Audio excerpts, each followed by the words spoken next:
귀한 찬양 감사드립니다. 우리 옆에 있는 분들하고 한번 인사 좀 할까요? 모든 게 하나님의 은혜입니다 하고 인사 좀 하시죠.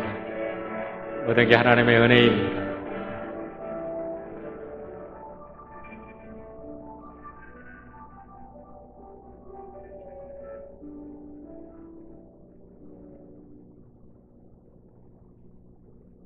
우리가 모든 게 하나님의 은혜라는 사실만 깨달아지면 이 세상에서 어떠한 어려움과 고통도 다 이기고 승리할 수 있고 행복할 수 있습니다. 지난 주간에 짬을 내서 이 서부 지역 목사님 가족 수양회가 있었는데 거기를 잠깐 다녀왔습니다.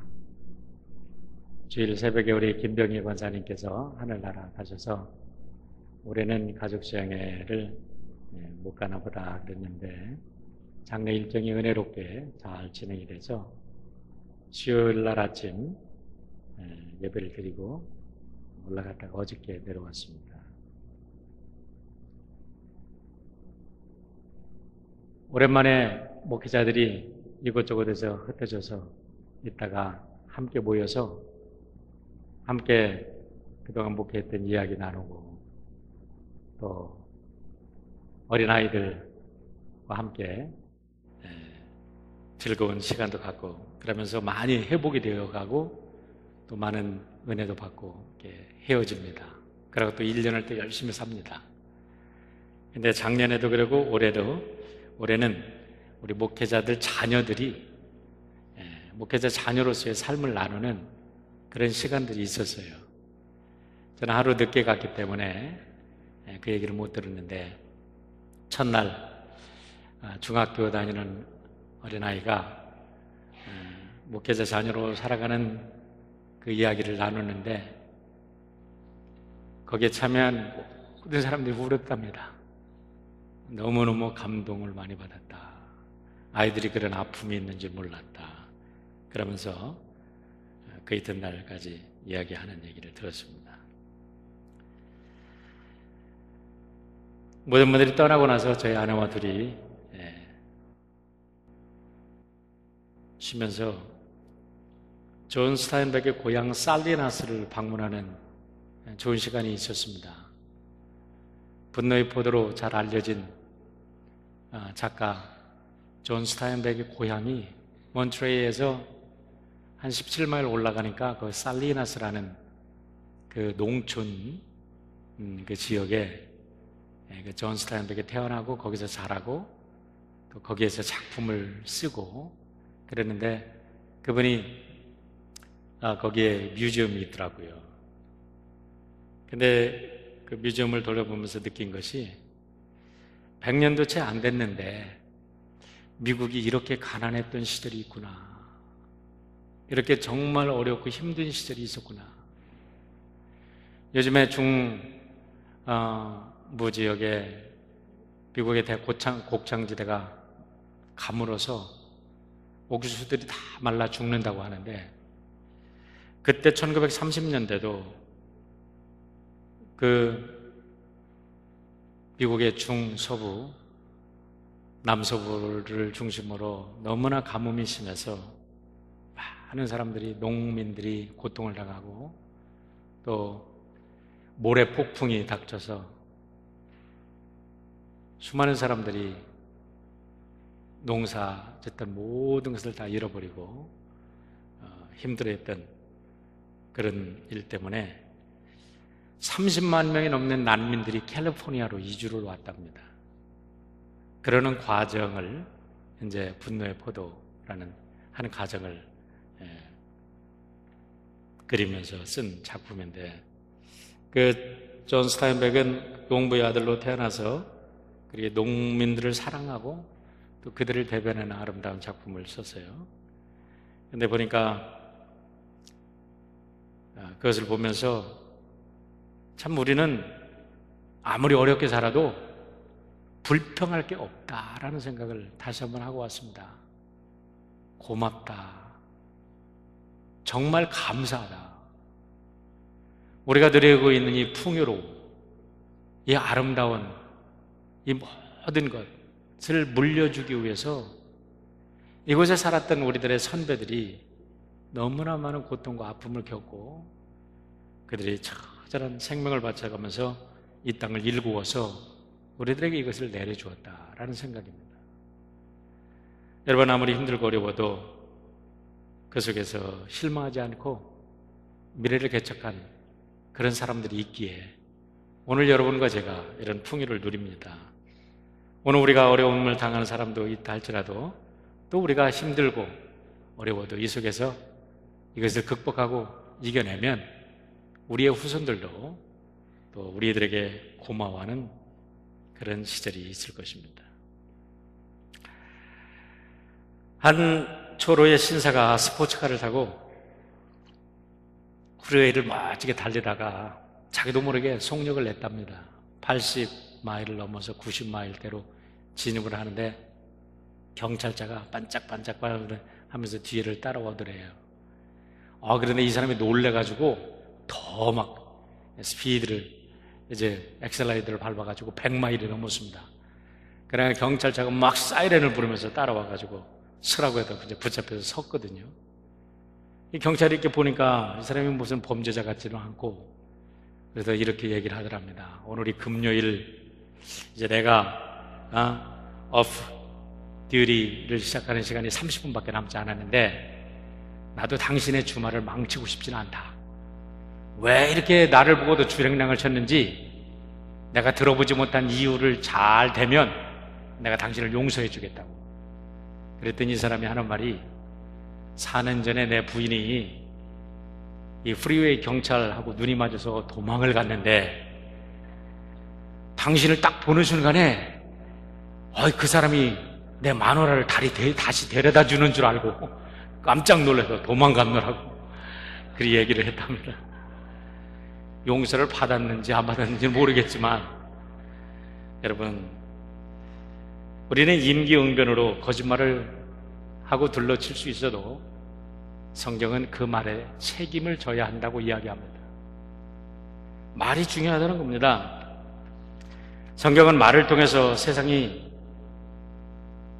창조되었고 말을 통해서 세상이 오염되고 불황하고 죄악이 이 땅에 들어왔다고 이야기를 합니다.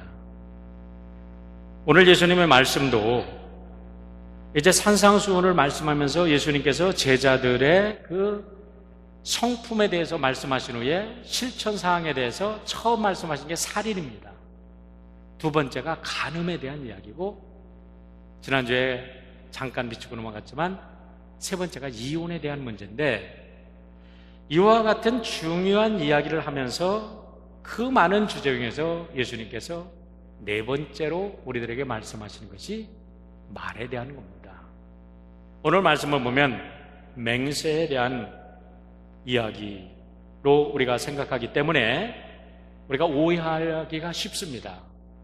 그러나 오늘 주님은 맹세 자체에 대해서 말씀하는 것이 아니라 하나님의 이름으로 맹세를 하고 예수님의 이름으로 맹세를 하고 하늘을 두고 땅을 두고 자기의 생명을 걸고 맹세를 한다 할지라도 진실이 담겨있지 않은 거짓말장이들의 문제점에 대해서 오늘 지적하고 계시는 것입니다.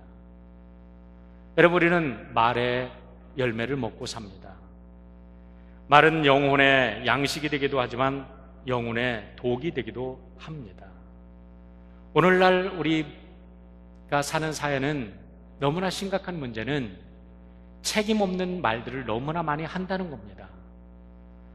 확인되지도 않은 이야기들을 막 퍼뜨려 놓고 아니면 말고 라는 그런 무책임한 사람들 때문에 우리들의 사회는 서로 불신의 벽이 높아가고 누구도 진실을 믿지 않는, 진실을 상실한 그런 너무나 피상적인 인간관계 속에서 살아가는 불행을 겪고 있습니다. 성경은 우리들에게 말이 얼마나 중요한지 야고보 사도는 우리들의 말이 우리들의 운명을 결정한다고 이야기합니다. 바울 사도는 우리들의 말이 우리의 구원의 문제를 결정한다고 말합니다. 예수님은 우리들의 말이 영생과 영원한 영벌을 결정하는 키가 된다고 말씀하십니다. 마태복음 12장 36절로 37절에 이렇게 말씀합니다.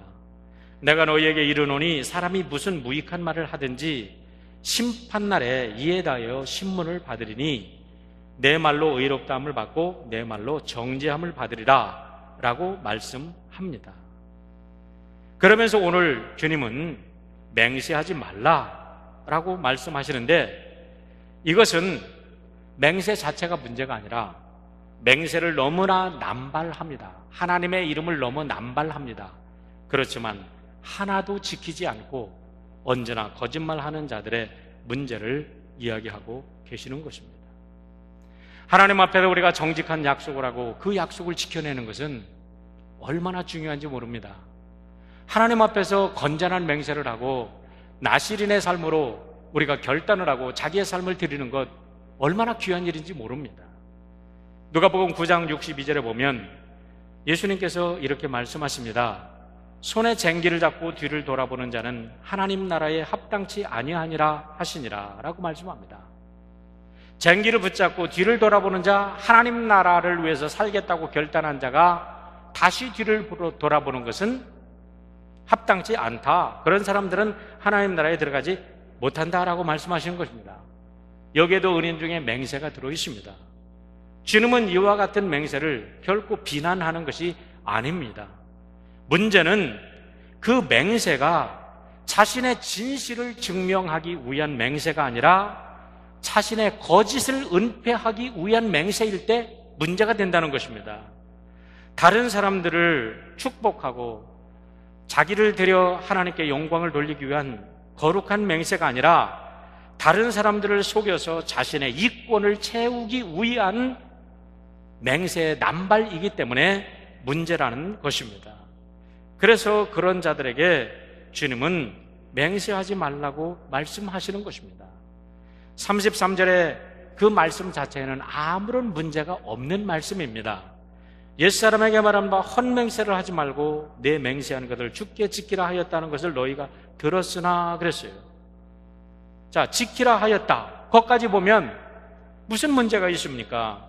함부로 맹세하지 말아라. 그러나 맹세하는 것은 반드시 지켜라. 틀린 말이 하나도 없습니다. 맞는 말입니다.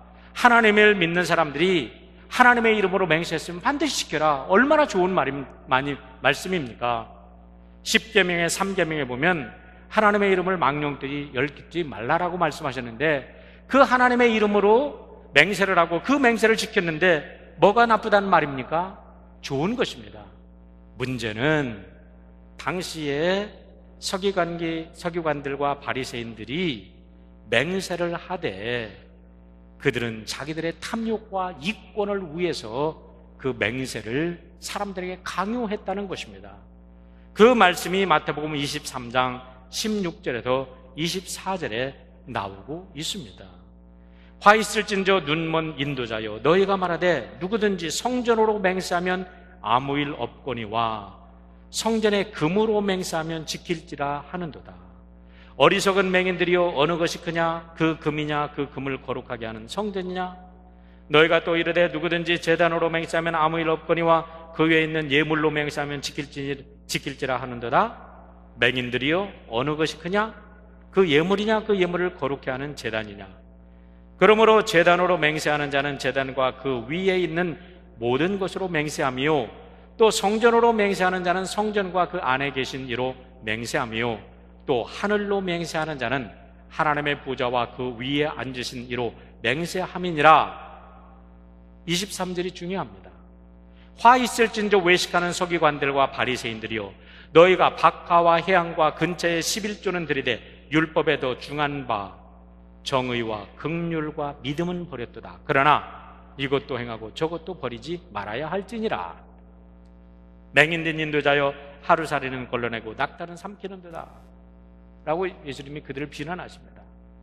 여기에서 보면 하나님께 드릴 예물에 대한 맹세, 나쁜 게 아니라는 겁니다. 했으면 지키라는 겁니다. 그런데 문제는 그들은 맹세를 하라 하되 그 맹세에 들려있는 사람을 위하고 사람들을 살리는 그런 하나님의 뜻은 저버리고 돈만 요구하는 거예요. 헌금이다 그래놓고서 안 하면 이거는 하나님께 범죄하는 거다 이래갖고 하나님의 은혜에 감사해서 하나님께 예배드리고 하나님께 드려서 그것을 나눔으로 더 축복받는 축복을 제대로 가르쳐주지 않고 이것을 교리로 만들어서 그들에게 물질에 대한 맹세는 반드시 시켜야 된다라는 그런 왜곡된 것을 가르쳤기 때문에 그들이 문제라는 것입니다.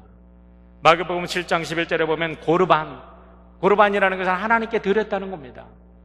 그런데 부모님을 공경해야 될 것을 싹 빼놓고 하나님께 고르반하고 드렸으니까 부모님에게 공경할 게 없습니다 하고 부모님을 공경하지 않는다는 이런 잘못된 맹세들 예수님이 지적하고 있는 것입니다. 그들을 향하여 예수님은 마태복음 23장 33절에서 이렇게 말씀합니다. 뱀들아, 독사의 새끼들아, 너희가 어떻게 지옥의 판결을 피하겠느냐. 뱀들아, 독사의 새끼들아. 누구입니까? 하나님의 이름으로 사기치는 사람들입니다. 신앙의 이름으로 거짓말을 하는 자들입니다. 안타까운 것은 오늘날 많은 신앙인들이 결국은 이 범죄를 벗어나지 못하고 있다는 것입니다. 더그 셜먼이라는 분과 윌리엄 핸드릭스라는 분이 신앙인들의 삶을 조사를 했답니다. 윤리와 도덕적인 신앙인들의 그 윤리와 도덕적 가치관이 얼마나 다른 믿지 않는 사람과 비교해서 차이가 있을까 하고 비교를 해봤답니다. 그런데 신앙인이라는 사람들이 회사에 가서 물건을 슬쩍 합니다. 회사 물건이라고 슬쩍 자기 뒷주머니에 넣고 온다는 거죠.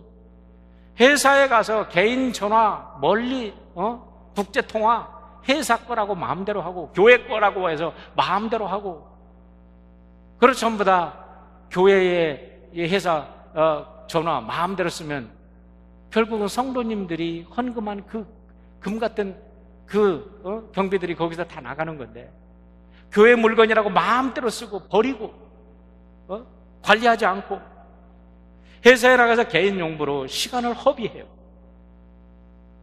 거짓으로 세금을 보고합니다. 무슨 회사에 가서 시에 가서 퍼밋을 받으려면 언제나 밑돈을 뒤로 주고 사람들을 매수하는 것, 남의 논문을 자기 것이냐 카피하는 것, 자신의 상품을 과대 선전하고 이것이 최고로 좋은 거라고 그저 세상 사람들이 하는 것처럼 똑같이 과대 선전을 한답니다. 법을 교묘하게 이용해서 빠져나가는 것. 놀랍게도 믿는 사람들과 믿지 않는 사람들이 하나도 다름이 없더라는 것입니다. 여러분, 우리는 어떠합니까?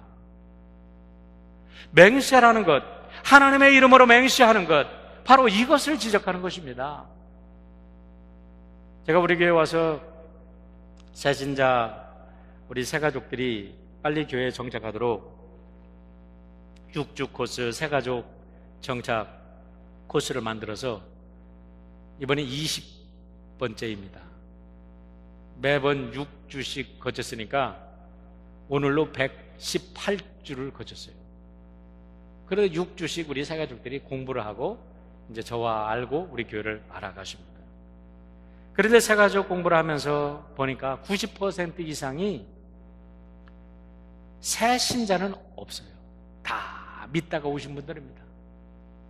그런데 그 중에서 너무나 많은 분들이 교회에 대한 상처들이 너무나 깊다는 거예요. 어디 가서 목사님한테 사기당했습니다. 어디 가서 장로라는 사람한테 사기당했습니다. 어디 가서 권사라는 사람한테 사기당했습니다. 그래서 교회라는 이름, 하나님이라는 단어, 신앙이라는 단어만 나오면 등 돌리고 싶었는데 그래도 하나님 사랑이 필요해서 내가 왔습니다라는 고백들이에요. 너무나 안타까운 고백입니다. 성도라는 이름으로 사기치는 사람들의 마수에 걸리면요, 그들이 사용하는 단어 하나님, 성도, 교회라는 단어만 들어도 사람들은 경기를 일으킵니다. 바로 예수님께서 오늘 지적한 것이 바로 이것을 말하는 것입니다. 여러분, 왜 맹세를 합니까? 왜 맹세를 굳고 그냥 예스 하면 되는 얘기를 맹세를 합니까? 자기 말하는 거에 자기 말하는 거에 진실함이 없기 때문에 거짓을 진실로 믿게 하려고 하니까 맹세를 하는 거 아니겠어요? 오늘 주님께서는 이걸 지적하는 것입니다. 맹세하지 마라. 예스면 예스, 노면 노. 그 이상 지나가는 것은 죄다. 그것으로 충분하다는 겁니다. 아까도 말씀드렸지만 하나님 앞에서 언약을 지키는 것, 그 자체를 말하는 게 아니라 맹세를 가지고 사기치는 그 사람들이 안 된다는 겁니다.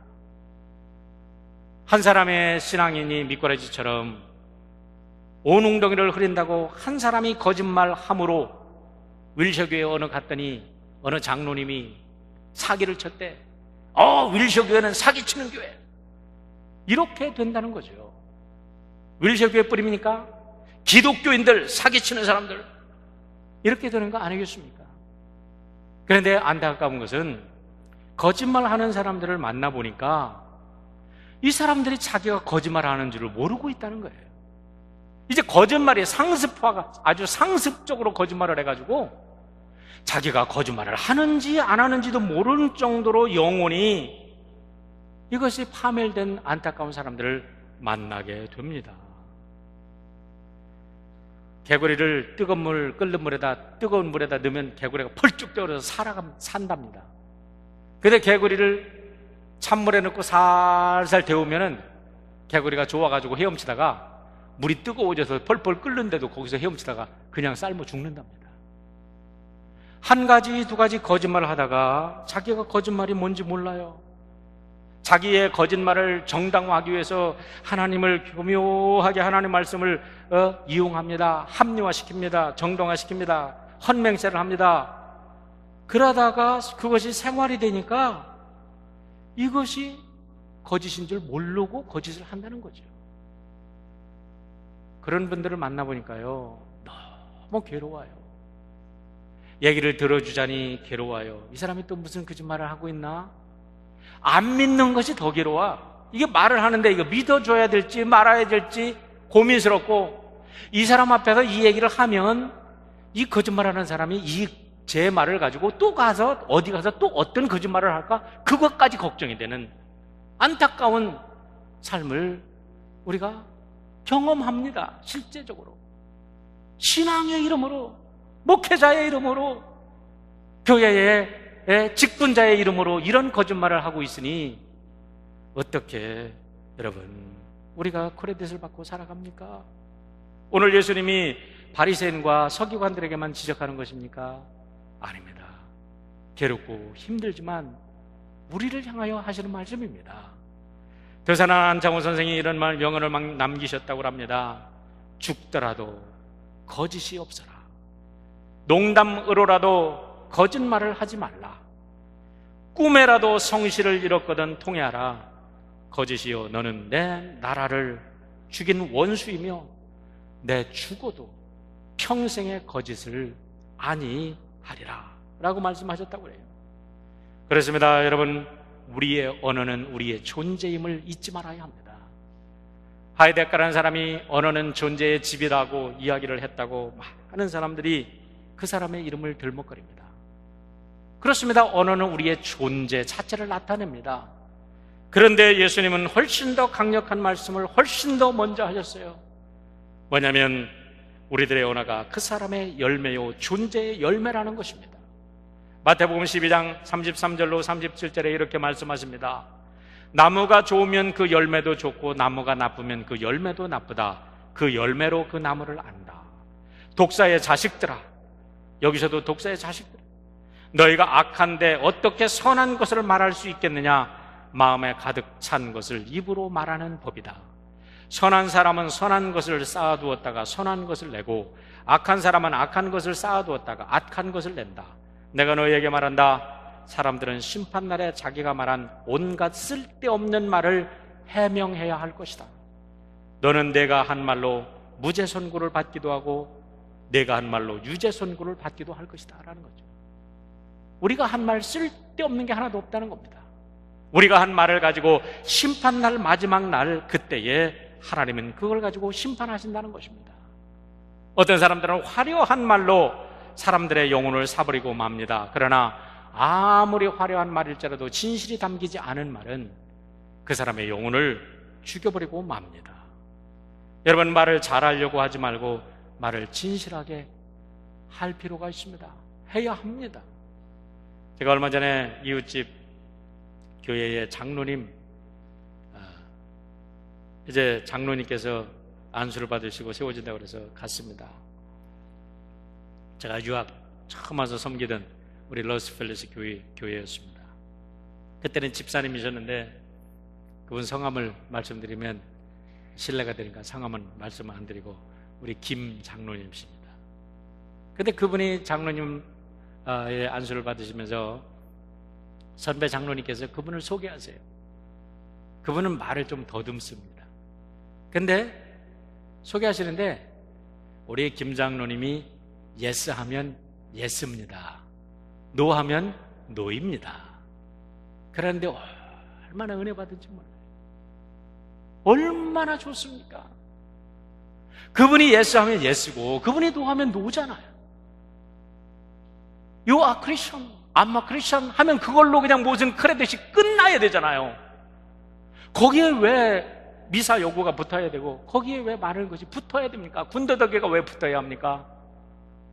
나는 예수 믿는 사람입니다 하면 크레딧이 그걸로 인정되는 사람이 된다면 얼마나 좋겠습니까? 여러분, 말을 많이 한다고 글을 많이 쓴다고 좋은 건 아니죠. 제가 항상 어떻게 짧게 설교를 할까, 여러분, 이거 목사님 설교나 좀 짧게 하세요 이렇게 생각하시는 분들이 계신데 좀 짧게 하는 거 참 힘들어요. 고민스러운데 지난번에 말씀하신 와트슨과 크리크라는 그 학자들이 네이처지에다가 DNA의 구조를 발표할 때 그 논문이 여러분 길이가 얼마인지 아십니까? 단어가 900자, 논문 길이 2페이지.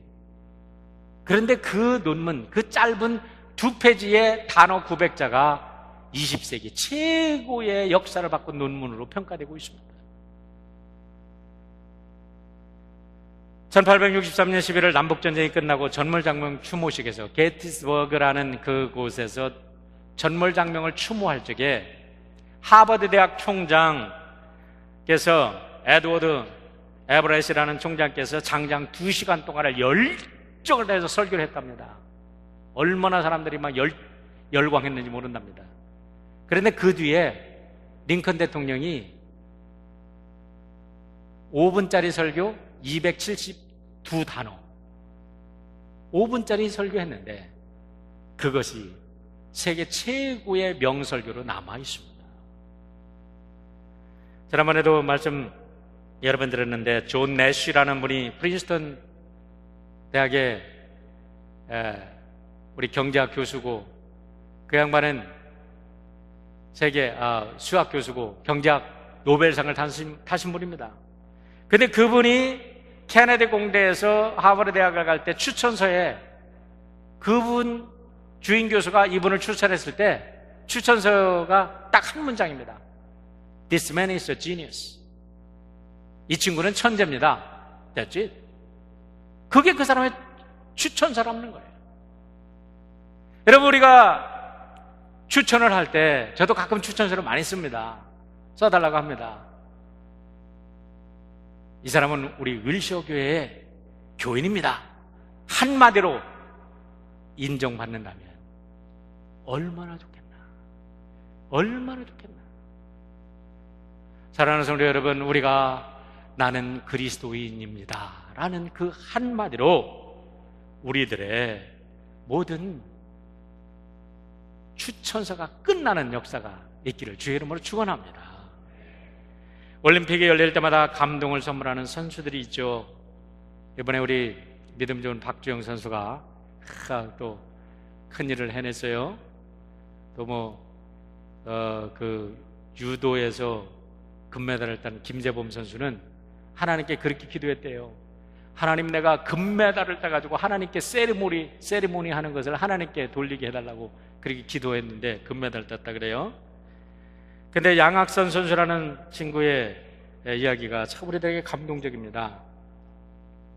양학선 선수의 어머니 아버지가 알고 보니까 전북 곡창에 비닐 하우스에서 살고 있더라고. 지금도 비닐 하우스 집에서 살고 있어요.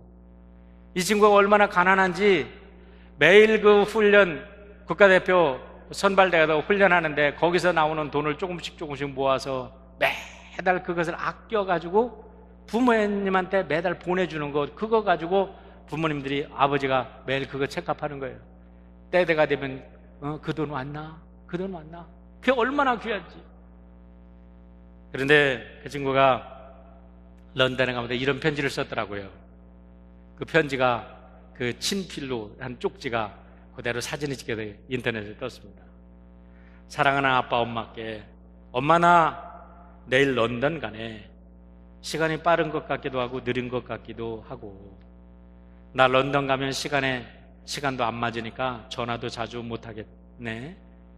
그래도 시험날 꼭 전화할게. 그럼 엄마가 아빠 바꿔줘. 엄마 허리 아프다면서 허리 좀 괜찮아? 엄마도 치료 좀 받으면서 아빠 치료 좀 받으라고 해.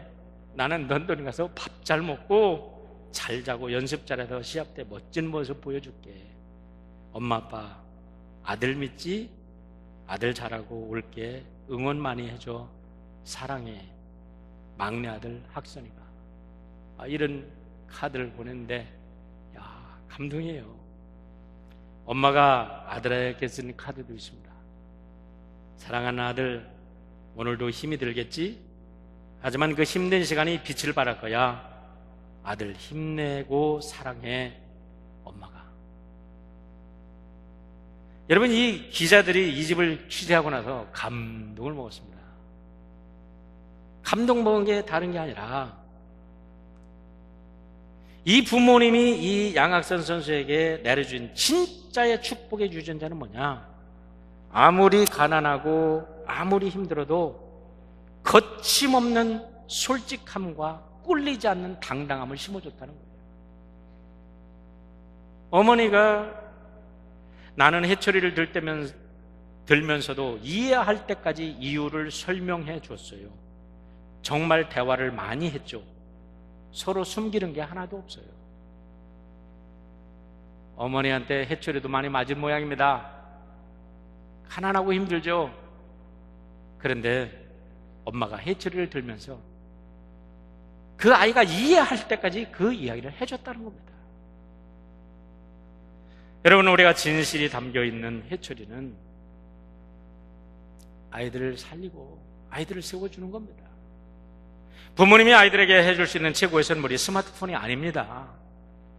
좋은 데 가서 좋은 음식 먹여주는 게 아니고 명품 차를 사주고 명품 옷을 입혀주는 게 아니라 모든 상황 속에서 진실할 수 있는 용기, 언제나 정직하게 말할 수 있는 그것을 심어줄 수 있는 부모님이 진정한 훌륭한 부모라고 믿습니다.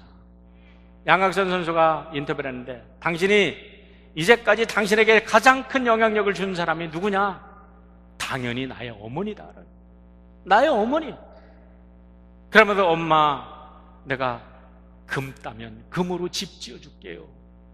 그 소원 가지고 런던에 갔다는데, 이번에 그 양학선 선수가 한 그 묘기가 그 이름으로, 양이라는 이름으로 세계 최초의 등재가 됐답니다. 그런 선수, 그런 기술을 최초로 보여줬다는 거죠. 여러분, 그래요. 거짓말은 사탄이 하는 겁니다. 사탄은 거짓말의 천재입니다. 주님이 이렇게 말씀하십니다. 요한복음 8장 44절입니다. 너희는 너희 아비 마귀에게서 났으니 너희 아비의 욕심대로 너희도 행하고자 하느니라. 그는 처음부터 살인한 자요 진리가 그 속에 없으므로 진리에 서지 못하고 거짓말을 할 때마다 제 것으로 말하나니 이는 그가 거짓말쟁이요 거짓의 아비가 되었음이니라. 여러분, 누구한테 그러십니까? 맹세를 밥 먹듯이 하지만 진실이 하나도 담겨있지 않는 종교 지도자들을 향하여 네 아버지는 마귀 새끼다 라고 예수님이 말씀을 하고 계시는 것입니다.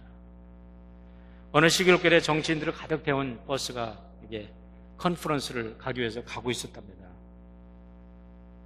하이웨이를 달리고 있는데 하이웨이에 보수공사가 있어서 우회를 해라, 디투어를 해라. 사인이 있어가지고 디투어를 해가지고 우회해가지고 그 시골길로 달리는데 아주 시골이 포장도 안 되고 너무 어려운데 막 바람이 샥 불어가지고 힘들어서 이 운전사가 컨트롤을 못하고서 그 귀한 정치인들, 귀한 분들을 태우고서 그냥 시골 농부 그 농장에 담을 콱 들여받고 굴러 떨어져가지고 많은 사람이 죽고 다쳤답니다. 그런데 그 농부가 와가지고 그 사람들을 다 그냥 파묻어 버렸대요. 경찰이 기다리다가 안 와가지고 이거 어떻게 된 거야? 와보니까 버스가 굴러 있거든요. 그래서 물었답니다. 여기서 어떻게 됐냐고 그랬더니 내가 그 사람들 다 묻어버렸다고. 그러니까 살은 사람은 없었다냐고. 그런데 글쎄 여러 명이 나 안 죽었다고, 나 살았다고 하는데 그 정치인들을 믿을 수가 있어야지. 그래서 내가 다 파묻어버렸다고. 여러분이 다 거짓말을 하면 결국은 죽게 되는 거죠. 살다 보면 잘못 저지를 수 있습니다. 살다 보면 실수할 수 있습니다. 살다 보면 죄 짓습니다. 죄 짓지 않는 사람이 어디 있고 실수하지 않는 사람이 어디 있습니까? 잘못하지 않는 사람이 어디 있습니까? 그러나 잘못과 실수로부터 빠져나올 수 있는 가장 안전한 방법, 가장 좋은 방법은 실수를 인정하고 용서를 비는 겁니다. 은폐하는 게 아닙니다. 그 실수를, 그 잘못을 은폐하고 거짓말하는 순간부터 그 영혼은 병들고 그 영혼은 죽어가는 것입니다. 마크 트웨인이 이렇게 말했다고 합니다. 정직하게 말하는 것이 훨씬 우리를 편하게 한다. 언제나 정직하게 말하는 사람은 스트레스에 시달릴 이유가 없다. 정직하게 말하는 사람은 자신이 무엇을 말했는지 기억할 필요도 없다. 하지만 거짓말하는 사람은 반드시 그 거짓말을 기억해야 된다. 여러분, 머리도 나쁜데 어떻게 그걸 다 기억하고 삽니까? 머리도 나쁜데 어떻게 거짓말을 갖다가 또 거짓말을 해서 합리화를 시킵니까? 멀리 못 갑니다. 망가집니다. 내가 예스 했는데 사람들이 노라고 생각하거나, 내가 노라고 했는데 사람들이 예스라고, 이게 예스인지 노인지 모르겠다 하고 생각하는 사람만큼 비참한 인생은 없을 것입니다. 오늘 주님이 말씀하십니다. 맹세하지 마라. 예스면 예스고 노면 노다. 그것에 지나는 것은 죄악이다. 사랑하는 우리 귀한 성도 여러분 모두, 우리 하나님께서 여러분의 입술에 파수꾼을 세우셔서 우리 성도님들의 말씀 그 자체가 이상 모든 사람들에게 보증수표가 되는 축복의 성도가 되시기를 주의 이름으로 축원합니다. 기도하겠습니다. 아버지 하나님 감사합니다. 너무나 현란한 말들이 많습니다. 그 말들에 속아서 우리도 참 많이 고통당했습니다. 하지만 우리들의 입술에 주님께서 생명의 말씀을 넣어주셨사오니 이제는 화려한 말에 속지 않고 정직한 진실한 말로 우리 인생을 승부하며 성공적인 삶을 살 수 있도록 주님의 모든 백성들을 축복하여 주시옵소서. 예수님의 이름으로 기도하옵나이다.